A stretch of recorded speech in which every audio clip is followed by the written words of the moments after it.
Hi, welcome to this iOS video. Today I'm going to talk about PickerView. PickerView is essentially a very simple version of a multi-item select. You can see what one of these looks like. It looks like a big Rolodex kind of view that we can select among multiple options. A PickerView can have a single wheel, it can have multiple wheels, but the important things about PickerViews are that they have a delegate and a data source. Now, the word delegate is used in a couple of different ways in object-oriented programming, but I want to talk about the specific use of delegate in Objective-C, and we're going to spend a lot of time on this in the next unit. When we talk about delegation and target action and some of these other patterns, design patterns that we use in Objective-C.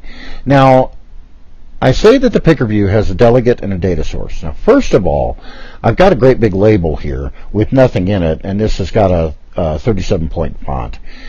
I've also got a PickerView. Now, PickerView, we drag out from the controls like everything else.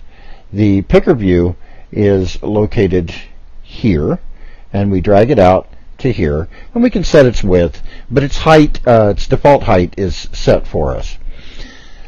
Now, it's showing us a picture of a PickerView that this is not the underlying data of this PickerView, but we need to right-click the PickerView and drag the delegate and the data source outlet of the PickerView to Files Owner. And then in Files Owner, which is the view controller, we need to adopt two protocols, UI PickerView Data Source and UI PickerView Delegate, and they're shown here. And we adopt a protocol by enclosing it in these angle brackets. Now we can adopt multiple protocols by separating them with a comma, as we've done here. Now, these protocols contain method declarations that the delegate of the PickerView will fill in. The delegate of this PickerView is this view controller. So these methods, some are required, most are optional, but we need to, for this PickerView, we need to define the activity of these methods. Now, how do we know what these methods are? Well, if we command click one of these, we'll see what these methods are. We can see that the data source protocol has two required methods. The PickerView needs to know the number of components in the PickerView and return that as an integer. And it also needs to know the number of rows in each component and return that as an integer. Now, NS integer, don't worry about. We'll talk about that later. NS integer is really just an alias to integer. So we need to return these. So we need to include these two functions. They are required. And then in the delegate, the important ones are, let's see, yes, PickerView title for row for component, and PickerView did select row in component.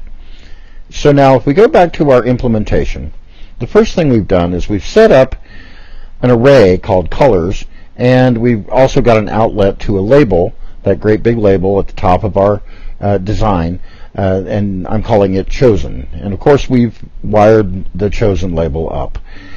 So now my colors is just lazily instantiated here. And I've got red, orange, yellow, green, blue, indigo, violet, nil, and this is an array. And of course we have to terminate an NSArray declaration by nil. And then we return colors. Now here is my number of components in PickerView, and here the components is the number of wheels in the picker. So I'm returning 1. I only want 1. Then the number of rows in each component, I'm returning the count of this colors array. I could send the count message. That would be the same as calling the getter on the count property, but I can just use the property here. For title for row in component, I'm returning the object at index row out of the colors array. And for did select row in component, I'm getting that object at index row out of the colors array and assigning it to the text property of self.chosen, which is the label. So when I run this, when I select something in the picker view, it will populate the label with the indexed element of our NS array corresponding to the chosen element in this picker view component. So let's see how it works. Remember that picker views, like a lot of other views in iOS programming, in iPhone programming, require a delegate and a data source. And I know right now that there probably is some confusion as to how these delegates work. Don't worry about that. We'll cover that in great detail in the next unit.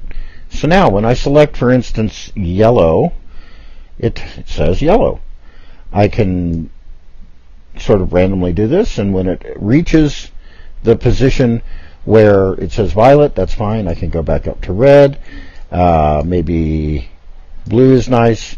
And this is how picker views work.